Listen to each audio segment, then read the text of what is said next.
Bueno, Ángeles Zoe González Sartor nos va a hablar hoy sobre estratificación de riesgo cardiovascular, un tema que usamos todos los días y que hay que ver qué es lo que usamos, qué score se usa, en qué paciente, a qué edad.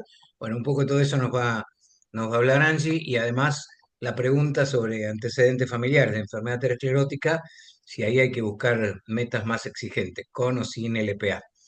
Así que adelante, Angie. Bien, bueno, muy bien. Así es un tema que aplicamos por ahí de manera intuitiva en la consulta diaria, pero bueno, está bueno repasar y ver qué hay de nuevo respecto a puntaje de riesgo y nuevos scores. Bueno, como dato interesante me pareció mencionar en primera instancia el estudio InterHeart y InterStroke, salió en 2024 y 2010 respectivamente. Este estudio estudios amplios que incluyeron a 52 países, donde hubo más de 29.000 participantes de 250 centros, en donde se encontró como denominador común la presencia de 9 factores de riesgo fundamentales en aquellos pacientes que tuvieron infarto agudo de miocardio. Estos 9 factores de riesgo modificables en hombres representaban el 90, estaban presentes en el 90% y en las mujeres 94%. Y comprenden los ya conocidos como la dislipemia, fundamentalmente la relación ApoB y ApoA1 encontrándose elevada, el tabaquismo, la hipertensión, la diabetes mellitus, la obesidad medida a través de la circunferencia de cintura, el estrés psicosocial y la depresión, a lo que se incorporó también últimamente en las guías como factor de riesgo, y bueno, bajo consumo de fruta y verduras, el consumo de alcohol y la inactividad física. Algo similar habla el estudio de Interstroke, pero en este caso, bueno, relaciona estos factores de riesgo con ACV isquémico y hemorrágico y la presencia, bueno, de enfermedad cardíaca previa en estos pacientes. Teniendo en cuenta estos factores, que los vamos a encontrar presentes en los scores de distintas regiones y escuelas que empleamos en la práctica diaria. Lo más interesante de este estudio es que, por ejemplo, el tabaquismo tenía un odds ratio de casi 3, 2,9, la diabetes de 3,08, la hipertensión de 2,4 y la relación ApoB y ApoA1 un odds ratio de 3,8. Con lo cual, bueno, habla del peso que tiene en estos pacientes que desarrollaron un infarto. Siendo, por ejemplo, la hipertensión arterial y la diabetes con mayor incidencia en mujeres. Bien, y también en otros factores que después vamos a desarrollar es el riesgo atribuible a antecedentes de riesgo familiares, que tenía un odds ratio de 1,5 en relación a todos los otros que mencioné. Entonces, cuando se labraron estos scores y los puntajes de riesgo cardiovascular, hay ciertos factores, estos que mencioné, que son los clásicos, que son la hipertensión, la dislipemia y los mencionados, el sedentarismo, la edad y el género masculino, que son los que vamos a encontrar en la mayoría de los scores, y después otros que van a servir como elementos a la hora de tener que balancear y dar una inclinación a la balanza a ver si es bajo, moderado o alto riesgo. Estos, factores que son, bueno, ampliados y emergentes, justamente son los antecedentes familiares de enfermedad aterosclerótica prematura. ¿A qué llamamos antecedentes familiares? Bueno, la presencia de enfermedad aterosclerótica en familiares de primer grado menores de 55 60 años en hombres y de 65 años en las mujeres. Eh, Otros factores que también estaban presentes en los scores elaborados por algunas guías son los antecedentes gestacionales, los prematuros, los de bajo peso al nacer, los hijos de madres con diabetes gestacional o preeclampsia, también aportan un dato interesante. Algo muy relevante y de lo que hoy se está hablando y llevando en desarrollo es el patrón inflamatorio, la enfermedad inflamatoria crónica, asociada, por ejemplo, a infecciones virales crónicas como el HIV, el citomegalovirus y otras hepatitis, y las enfermedades inflamatorias autoinmunes, artritis reumatoidea, psoriasis y enfermedad inflamatoria intestinal, que obviamente en los últimos años se ha visto la gran incidencia que tienen en el desarrollo de la enfermedad cardiovascular y pudiendo medirlas o evaluarlas a través de distintos biomarcadores para cuantificar ese grado de inflamación, entre ellos la interleuquina, la eritrosedimentación, pero lo más importante es la proteína C reactiva ultrasensible. Otros factores que también están relacionados con la enfermedad inflamatoria y con otras patologías es la obesidad. Hoy por hoy todos los cañones apuntan a tratar la obesidad para también controlar no solo la obesidad en sí como factor de riesgo, sino eh, generar ese microclima para otros factores como la hipertensión y la diabetes. El síndrome de apnea obstructiva del sueño, presente con mayor prevalencia en hombres, pero se ha visto que el 80% de los pacientes masculinos que desarrollaron algún evento cardiovascular tienen mayor incidencia a las apneas, y obviamente se asocia a mayor mortalidad. Bien, respecto al cáncer, bueno, también podríamos englobarlo dentro de un estado preinflamatorio. Hay algunos que tienen mayor relación con el desarrollo de enfermedad cardiovascular y también, obviamente, genera un estado protrombótico, con lo cual son pacientes más vulnerables. El estrés psicosocial y la depresión, que se ha incorporado últimamente en las guías de las enfermedades psicosociales, y la enfermedad renal crónica, estimada, sí, con un clearance estimado en menor al 60, entre 15 y 59, con o sin presencia de albuminuria, obviamente predispone por poco de todo el mismo combo de lo que es enfermedad inflamatoria crónica, de los riesgos de trombogénesis y la alteración misma del metabolismo. Bien. Esos son los que vamos a usar cuando nos genera duda a la hora de estratificar nuestros pacientes. Entonces, el riesgo cardiovascular global es el riesgo de presentar eventos cardiovasculares fatales y no fatales en la población adulta. Y lo fundamental es que hacemos esta valoración y esta evaluación de nuestros pacientes con el objetivo de buscar estrategias de prevención primaria y obviamente llegar antes de que se susciten estos eventos. Entonces, el objetivo es hacer una buena valoración e identificar a los pacientes que no tienen enfermedad, pero que de continuar ciertas conductas o, eh, trastornos van a evolucionar a una enfermedad cardiovascular. Definir quiénes son los pacientes que tienen bajo riesgo, intermedio o alto, y de esta manera, de acuerdo al riesgo que presentan, intensificar las intervenciones, ya sea estilos de cambio de vida, como puede ser en aquellos de bajo riesgo, o inicios de estatina en pacientes con riesgo alto. Y obviamente todo esto se traduce a la reducción de la incidencia de eventos y por ende a las comorbilidades que eso genera y a las discapacidades que generan estas patologías. Bien, hay distintos instrumentos que podemos utilizar para la estimación de riesgo cardiovascular. Obviamente cada escuela ha desarrollado su propio score de acuerdo también a la población.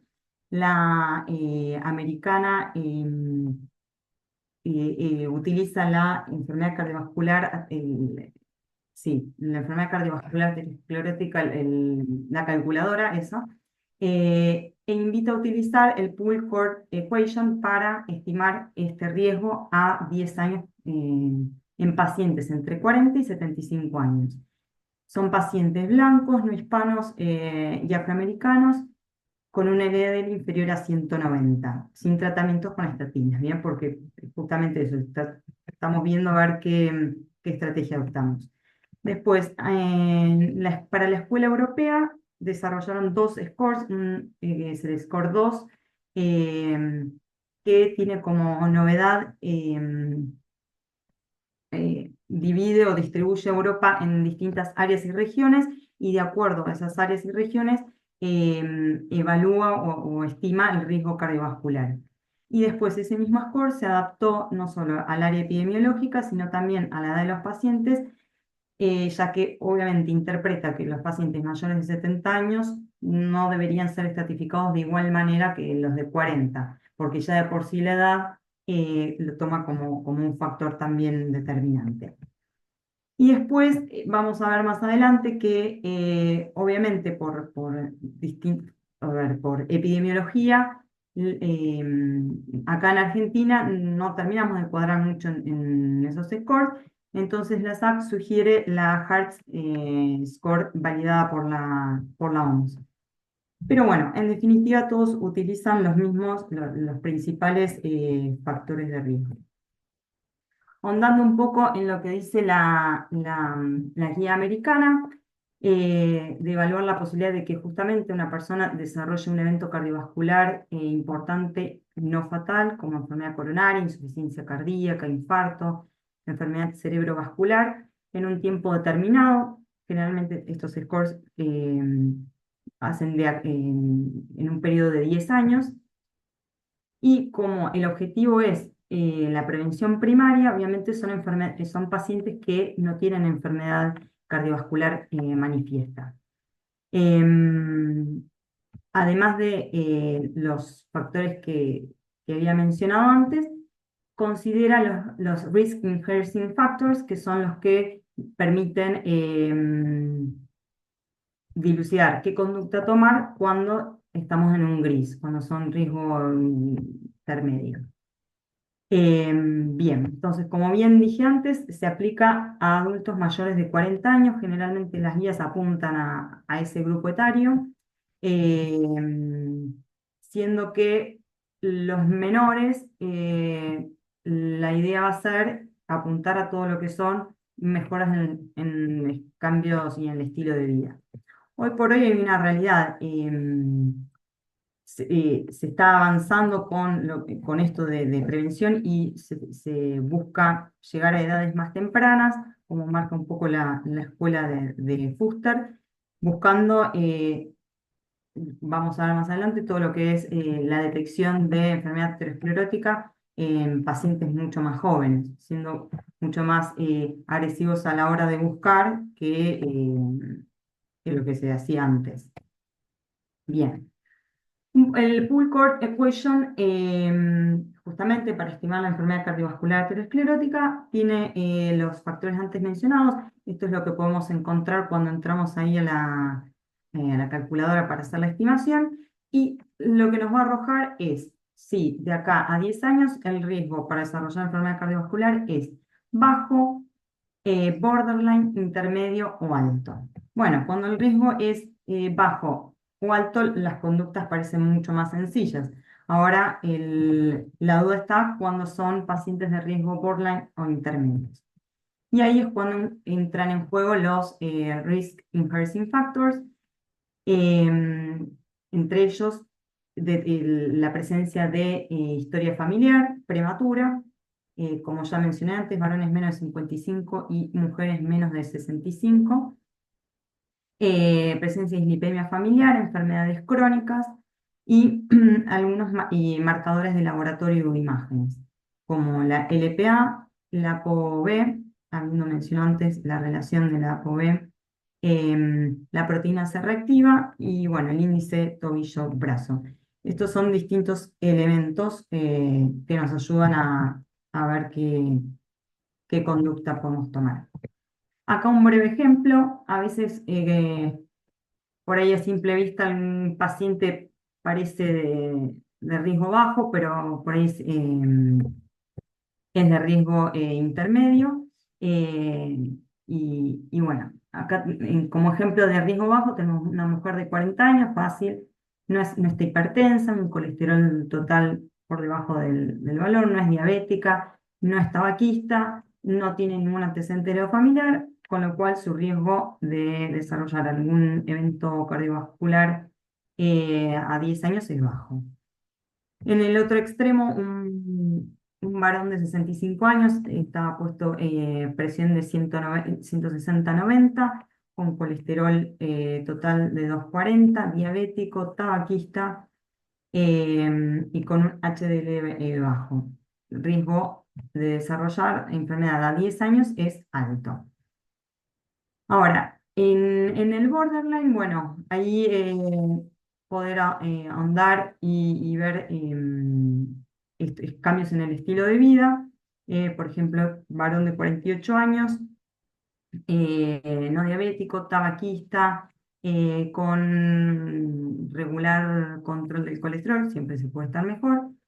Y lo que siempre nos genera duda es cómo proceder con el intermedio. Mujer de 58 años, hipertensa en tratamiento con alteración del perfil lipídico, no es diabética, no tabaquista, no antecedentes heredofamiliares. ¿Qué hacemos con esta paciente? Bueno, en este caso, por ejemplo, se pidió un marcador laboratorio como es la proteína C reactivo ultrasensible, que me da un valor por encima de lo normal y nos ayuda a estratificarla mejor ya para un riesgo alto. Bueno, esto es lo que vamos a encontrar en las guías.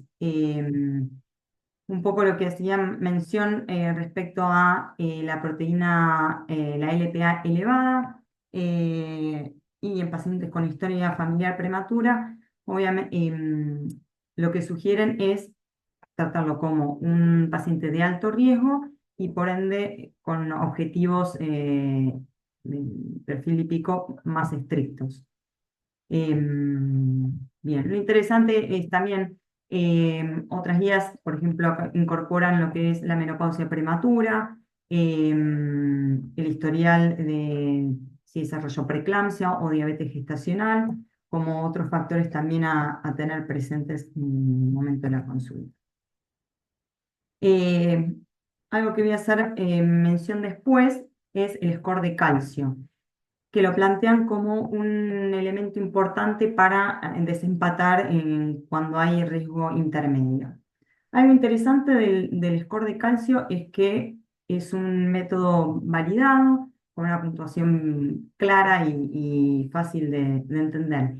Pero eh, es interesante porque en realidad en aquellos pacientes entre los 40 y los 50 años, sí, entre los 40 y 45 años, por ahí hacer un score de calcio no tiene el peso, y que eso sea, me dé un score de calcio cero, no tiene el mismo peso que me den un paciente de 60 años, porque justamente si entendemos a la enfermedad aterosclerótica y el desarrollo de placa como un proceso evolutivo, en donde primero aparece la placa lipídica y después se calcifica, es esperar que por ahí en un paciente más joven el score de calcio me dé cero y eso no implicaría que su riesgo de desarrollar la enfermedad cardiovascular sea bajo. Con lo cual es importante, justamente como dice ahí, poder tener en cuenta el paciente, ¿no? Bien, entonces, teniendo en cuenta esto, el abordaje para pacientes de bajo riesgo, cambios en el estilo de vida, pacientes borderline también, cambios en el estilo de vida, ver de inicio de estatinas y pacientes de riesgo alto, obviamente estatinas y con metas mucho más estrictas, y en pacientes intermedios, bueno, utilizar los risk enhancers y como otro elemento el score de calcio y el Doppler vascular, que después lo voy a mencionar. Este es un poco el algoritmo, ¿bien? Que nos va a llevar a poder tomar la mejor conducta. Por otro lado, la escuela europea, obviamente, como estamos hablando de eh, poder actuar de manera preventiva, eh, el público es pacientes o personas sin enfermedad cardiovascular, ¿bien? Y evaluamos en un periodo de 10 años nuevamente la posibilidad de presentar eventos cardiovasculares fatales y no fatales. Lo que tuvo la escuela europea es, como ya mencioné antes, hacer la diferencia de grupo etario, ¿bien? Obviamente, y también un poco emparentado con esto que mencioné del score de calcio. No es lo mismo un paciente de 40 años que uno de 70. Evaluarlo y también teniendo en cuenta la fragilidad de los adultos mayores, las conductas también son distintas. Bien, objetivo, eso, prevención primaria. Y entonces las recomendaciones, score 2 y score 2 OP. Bien. Em, bueno, adapta Europa en distintas regiones. Respecto a esas regiones, si quisiéramos aplicar estos scores, Argentina estaría en lo que son región de alto riesgo o mayor vulnerabilidad. Y la categoría es riesgo bajo, moderado, alto o muy alto. Y el objetivo es definir metas terapéuticas. Por ejemplo, acá en el score 2 tenemos como paciente de riesgo moderado, l- ya sea con en mismos edad, 50 años, ambos fumadores con presión sistólica en 140, tanto hombre o mujer, bueno, incorpora el hecho de la edad como un factor que genera una diferenciación, mujer riesgo moderado y hombre riesgo alto. En este caso, el objetivo va a ser en pacientes de riesgo alto un LDL inferior a 70 o una reducción de más del 50% del colesterol, del valor basal.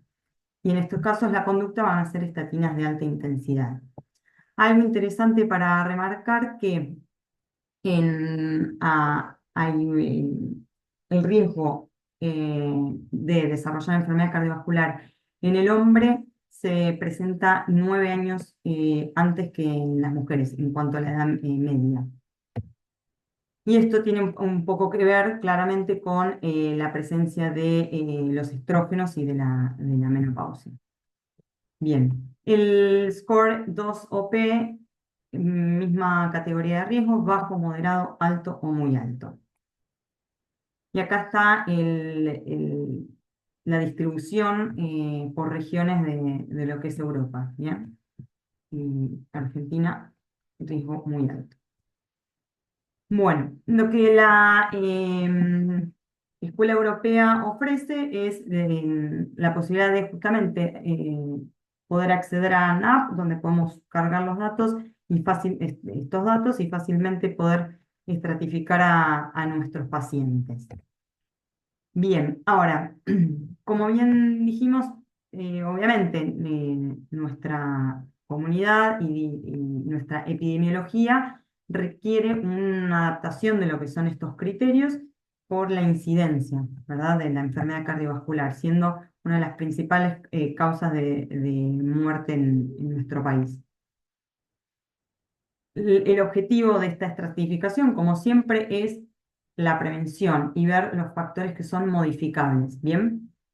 Y entonces, en función al estudio Interheart y Interstroke, si bien en Argentina no hay un score específico, utilizamos el Heart Risk Score validado por la OMS, donde tiene una extensión especialmente útil para América Latina y países en desarrollo. También aplica a población en adultos entre 40 y 79 años, lo mismo sin enfermedad cardiovascular establecida, para determinar el riesgo de acá a 10 años. Bueno, hay una aplicación y se puede descargar y acceder de forma fácil. Lo que tiene de, lo que tiene interesante los scores es que eh, participan o está abocado a un público mayor a 40 años. Con lo cual, por ejemplo, en mi caso, tuve que mentir respecto a la edad. Pero bueno, entonces, lo que vamos a encontrar es esto: edad, género, fumamos o no, peso. eh, otro concepto interesante es que, por ejemplo, Heart Rate Score, eh, podemos, ya sea, podemos avanzar y en la categorización conociendo no los valores de colesterol. Bien. Y finalmente nos va a arrojar, nos va a estimar el factor, el riesgo cardiovascular. Bien. En función a esto, obviamente, establecer metas, conductas y trazar una directriz para poder prevenir y modificar aquellos factores que nos ponen en mayor riesgo.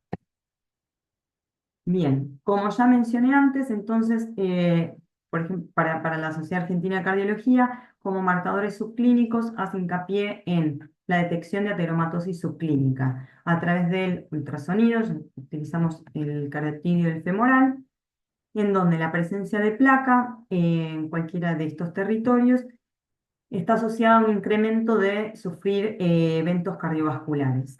Y por otro lado, el score de calcio coronario, que lo entendemos como la interpretación de este score es la presencia de calcio en pared de arteria coronaria, que son patognomónicas de que obviamente hubo una enfermedad, una placa ateromatosa en evolución. Y está obviamente la relación de la carga de placa, está relacionada con la extensión de la calcificación coronaria. Como dije antes, es importante saber en qué pacientes aplicarlos porque un Doppler carotidio en un paciente de 60 años en donde aparentemente no hay presencia de placa ateromatosa, no tiene el misma implicancia o significado con un paciente de 40 años, porque entendemos que un paciente de 60 años eh, va a ser más propenso por una cuestión de edad o de exposición a desarrollar placa. Con lo cual, cuando tenemos que determinar, a ver, estamos en un riesgo moderado o alto, un ultrasonido carotidio que no muestra placa en un paciente de 60 años, por ahí nos tira más a un riesgo moderado o bajo que un riesgo alto.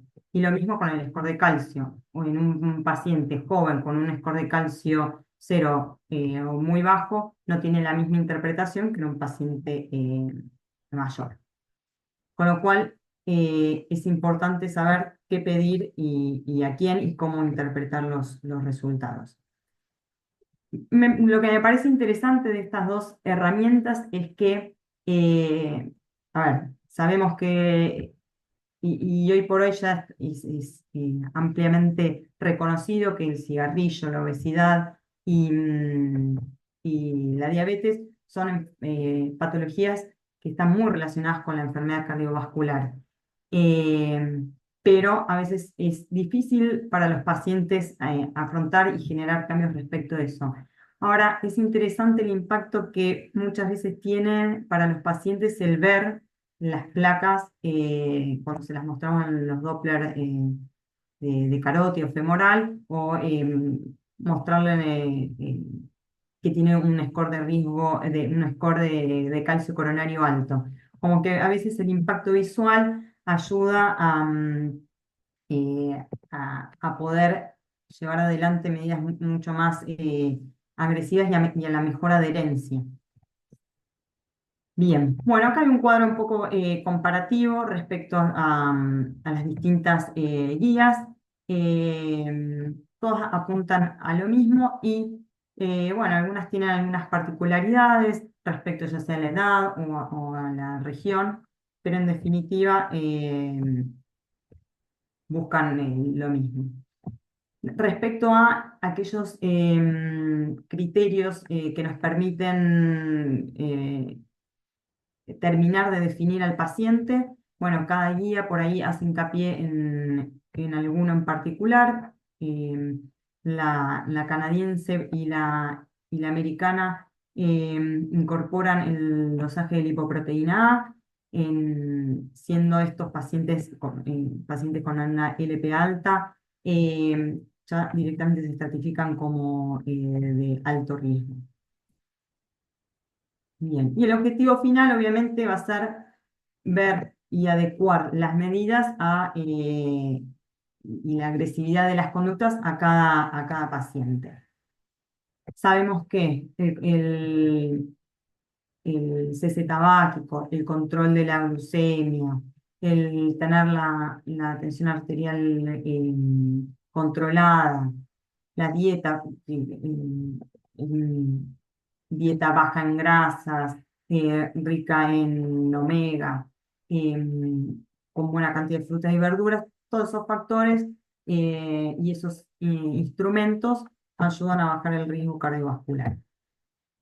Bien, y hay un poco lo que dicen las guías con recomendación 1A, obviamente. Bien, bueno, está un poco haciendo referencia a lo mismo. Como bien había dicho Romy en otras presentaciones, el control de la glucemia, hoy por hoy hay muchas más herramientas para llegar a los objetivos. Bien, el sedentarismo, promover la actividad física, que todos los pacientes dicen que se mueven, todos caminan, pero el punto es qué, qué tan intensa es esa actividad física y qué diferencia hace en cuanto a mejorar y a salir del sedentarismo. Bien, otro tema que nos convoca relacionado a, bueno, cómo definir a, a nuestros pacientes es eh, estos factores de la presencia de antecedentes familiares. Familiar de primer grado con enfermedad aterosclerótica temprana, hombres menores de 55, padre, hermano, o mujeres menores de 65 años que tuvieron algún evento, ya sea infarto, ácido isquémico, revascularización coronaria, presencia de muerte súbita, bien, y como bien mencioné ahí, son considerados para muchas de las guías, por ejemplo, para la americana como risk indicators y para la europea ya son marcadores de alto riesgo. Y todas coinciden que en estos pacientes debemos implementar metas mucho más exigentes, como si tuviesen otros factores de riesgo que los califican como muy altos o altos, con una meta de LDL de 55 para muy alto y de menos de 70 en alto o presencia de antecedentes familiares. Bien. ¿Por qué es esto? Porque la presencia de antecedentes familiares aumenta la probabilidad de desarrollar enfermedad cardiovascular.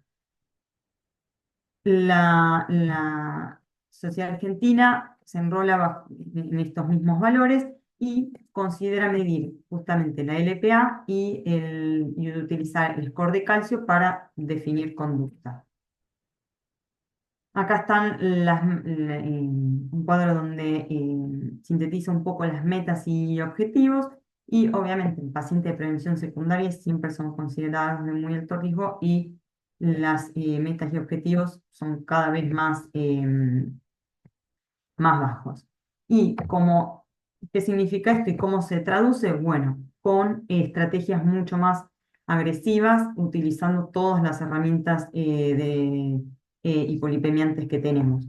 Fundamental la combinación de drogas y no se va a avanzar próximamente, pero en aquellos pacientes donde realmente hay una intolerancia validada a las estatinas, la utilización de inhibidores de PCSK9.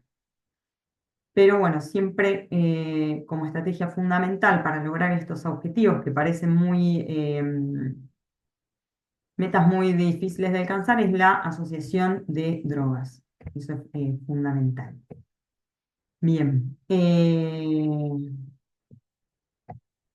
Después, en pacientes, bueno, de bajo riesgo, como meta objetivo del LDL menos de 116, en pacientes con moderado riesgo menos de 100, en pacientes de alto riesgo menos de 70 y en pacientes de muy alto riesgo menos de 50 y hasta menos de 40-30 en pacientes con prevención secundaria. Bien, entonces, metas más exigentes, la respuesta es sí, eh, con todas las herramientas que tenemos. Pacientes de alto riesgo en prevención primaria, inicio de tratamiento precoz e intensivo, eso es fundamental, eh, cuando todavía estamos a tiempo.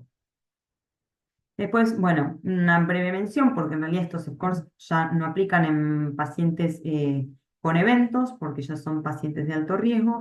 El objetivo siempre va a ser evitar que vuelvan a presentar nuevos eventos y reducir la mortalidad. Como bien mencioné, son pacientes de muy alto riesgo, con metas mucho más estrictas y estar atento a cuantificar riesgo residual, por ejemplo, triglicéridos elevados, LPA y algo importante, cuantificar la enfermedad inflamatoria. ¿M? Y valorar. Bien, la estratificación entonces de riesgo es algo dinámico, multifactorial. Eso también, como vimos eh, en la consulta con el seguimiento de los pacientes, bueno, mujeres premenopáusicas, los riesgos no son los mismos que las posmenopáusicas por estos risk hazards que mencioné antes, con lo cual estar atentos a la estratificación y reestratificación de nuestros pacientes.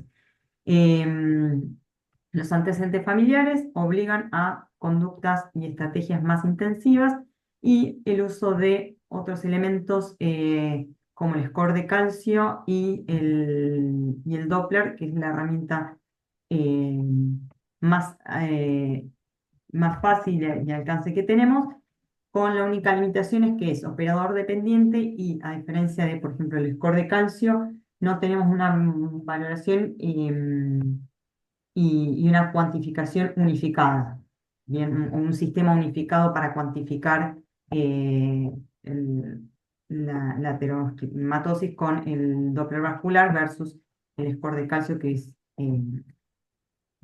que tiene esa valencia. Identificar de forma temprana, tratar de forma precoz y personalizar las metas.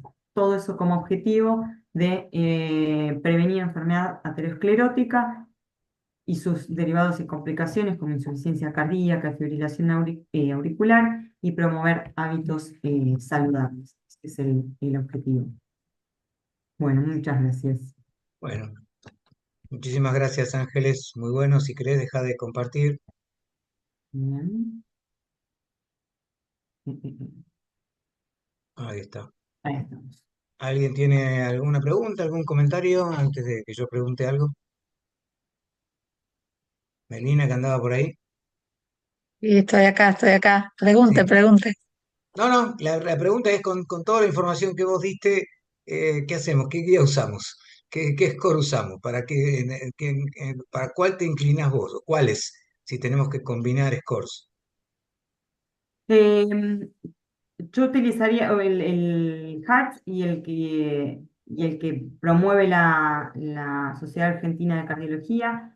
Me parece una gran herramienta el Doppler vascular, insistiendo en esto de, viendo a nuestra población, el mostrar ayuda a la adherencia. Y bueno, lo otro es como uno siempre hace hincapié, pero a veces como que bueno, el paciente que es obeso, como que a veces lo desestima o dice, bueno, no puedo controlar, me cuesta. Hoy realmente hay muchas herramientas y estamos trabajando en eso, pero el impacto que genera creo que nos ayuda a ser más agresivos y a mejorar la adherencia. Ujú. El tema que vos planteás de la visualización de imágenes es claro que tiene que ver con la época en que vivimos. Son todas pantallas. Y entonces, Mm. en la medida que vos muestres algo que se vea, es algo que te creen. Lo que se tienen que imaginar o lo que tienen que pensar con un pensamiento más abstracto es más difícil. Por eso muchas veces no me entienden con la hemodinamia. Y es más fácil cuando uno muestra un monitoreo de presión arterial y ve perfectamente cómo es la variación de la presión arterial, por lo mismo cuando uno ve una placa. Es más fácil y es más fácil también con el score de calcio. Todo lo que sea por orden visual y no por tanto pensamiento abstracto hoy en día Mm. rinde más. Igual, yo en el consultorio, la verdad que la cardiografía me parece fantástica porque siempre hago el ejercicio de leerla e interpretarla le doy vuelta a la pantalla, le muestro, y entonces, y ahí como que va entendiendo, entonces, claro, porque a veces piensa como que uno da cualquier cosa y es igual, y no, entonces Claro, algo que vas dirigido a vos, a tu dinámica, como que los atrae mucho más, acierto. mayor atención. Bien. Elina, Sí, a mí buenísimo, buenísimo, Angie, que toda la revisión. Espera que se acopla con Edu, que está en otro lugar. ah, Eh, yo vengo del europeo, se presentaron guías nuevas de lípidos, así que hay como más ajustes. Básicamente las combinaciones son ganadoras. Se dejó de lado de la estatina de alta intensidad, reemplazando esto por el tratamiento combinado. hipolipemiante de alta intensidad, entendiendo que no tenemos que ahora hacer todo un approach tan como si fuera gradual, porque en el approach gradual de te doy estatina, te la subo, después te controlo, te voy a dar ese timibe, tal vez al final el paciente se perdió, no vino más y se quedó con la estatina de inicio, por ejemplo. En los grupos de bajo riesgo se preservó, se mantuvo la indicación de estatina, en los de grupos moderados también, eventualmente considerar combinaciones, en alto y muy alto directo considerar combinaciones. Sí, hasta la O triple. sea, empecé, sí, y se habló muchísimo, el bempedoico subió como parte de la triple oral, de Ujú. la triple combinación oral, estatina, ezetimibe y bempedoico, y los Mm. PCSK9 para grupos de alto y muy alto riesgo cuando con triple oral no se alcanza. La PCR, como dijo Angie, aparece como revalorada otra vez, entendiendo que cuanto más inflamado, como un modificador o un incrementador de riesgo, la LPA, todo lo que se dijo. Yo respecto a los scores diría que para scores de prevención primaria, que no tenemos algo perfecto. Las No, Mm. herramientas son imperfectas, nosotros somos diferentes, el score 2, el score no sirve, los países checos, nada Sí, nos, nos representan. nos refleja, claro, nos representa. ¿Qué somos? ¿Iguales a Checoslovaquia o iguales a España o en el medio? Entonces yo diría que es difícil la traslación, diría que para un score, una primera aproximación, el Prevent de los americanos a mí me gusta porque le agrega a lo típico creatinina, microalbuminuria, relación albúmina-creatinina, le agrega algunos extras de resistencia a insulina, de glicosilada, que si los tenemos, los sumamos, y si no los tenemos, igual lo computa. Agregaría un score de riesgo que se llama LPA Guidance, que incluye la LPA, y eso les permite que el médico muestre cómo la LPA podría ser un modificador, más allá de que haya o no moléculas. Para LPA específica podemos ser incisivos con presión arterial y con LDL. Y lo otro es los scores de prevención secundaria. Los pacientes de prevención secundaria tampoco son todos iguales. Decíamos que eran más de 20% de riesgo todos. No, hay de 12 y hay de 70% claro, de riesgo a 10 claro. años. Mm. Entonces, los scores de prevención secundaria, Smart Rich, son los que se privilegiaron. O sea que, si bien la guía europea habla de score, después los mismos, los disertantes europeos, hablan de los scores de prevención secundaria, de los scores de diabetes, Advance y todos esos, y el Prevent también se menciona, y los incrementadores de riesgo. Las guías son más incisivas, apareció un riesgo extremo plus, que es de menos de 40, y algunos documentos de posición hablan de menos de 30 del EDL, O sea, más bajo es mejor, más bajo es más bajo, más pronto en la vida Y y más más tiempo. durable, todo eso es mejor. Pronto, durable y más bajo. Entonces, hablan muchísimo de eso. ¿Y qué otra cosa? Creo que sobre todo eso. Bien, Mm. muy bien. ¿Alguien quiere preguntar algo? ¿No? No, un poco nada más quería comentar que justo lo habíamos charlado hoy en la reunión. Vamos a hacer una transición hacia un esquema de evaluaciones como más gráfico, más sucinto, usando por ahí un score de prevención primaria, un score de prevención secundaria y agregando alguno más para diabetes o LPA, y que en Mm. una página el paciente tenga la visión de si el semáforo es verde, Sí, sí, es amarillo o es de rojo, dónde está parado, sí. dónde estamos parados, pero hay una tendencia a ser más incisivo, a bajar más, a usar más combinaciones y se habló muchísimo, hay estudios que fueron de los últimos años, Da Vinci, Santorini y varios más que impulsó un inglés, Koch, Ray, que muestran el enorme gap entre las metas y la realidad. Las metas son más bajas, más bajas, más bajas, y en la realidad todos tienen 110 de LDL y nadie tiene menos de 40. Es que nadie usa Entonces, más que 10 de rosuvastatina y todos en la usan clase. Todos usan 10 de estatina rosu. y eventualmente más estatina. Y la estatina, el más estatina, tiene el conflicto de que es mal negocio. Si yo duplico la estatina, tengo 6% de reducción adicional. Se habló también de eso, por eso, si yo combino ezetimibe, baja 20 y pico por ciento adicional. Mm. Si combino benpedoico, baja 15 adicional. Pero si duplico la estatina, baja 6. Y si la cuadruplico, otra duplicación, baja 12. Y el paciente está con la estatina hasta acá, encima alguien viene y le dice, eso no te hace mal a los músculos, entonces deja de tomar. O No, sea que la no solo estatina, eso, ahora no solamente los músculos, sino además ahora te deja demente. Porque ahora claro, empezó Tal con el cual. tema de la demencia, está todo el mundo con el tema sí. que te produce demencia. Hay muchísimo efecto nocebo, drucebo en la estatina, los Sí, pacientes están terrible. atacados. O sea que por ahí hacer foco de poner tratamiento altamente intenso más que estatina de alta intensidad, creo que es lo que se viene. En las guías europeas, todos los que presentaron hablaron de eso. Dejemos de Con- decir estatina de alta y digamos tratamiento Tratamiento, de está bien, alta. está bien. Muy bien. Perfecto. Sí, con los scores un comentario. Cuanto más detalles le agregamos, más precisos son, obviamente. Le agregas creatinina, relación albúmina-creatinina, etcétera. Son más precisos, pero son menos factibles. No todo Pero, el mundo accede a hacerse todos los estudios como nosotros estamos acostumbrados, y los médicos también los van a cargar y los van a evaluar menos. También hay que encontrar un equilibrio entre lo más preciso y lo más práctico y factible.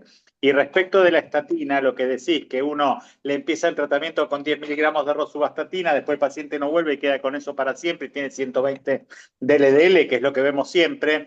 Es importante lo mismo que hacemos con hipertensión.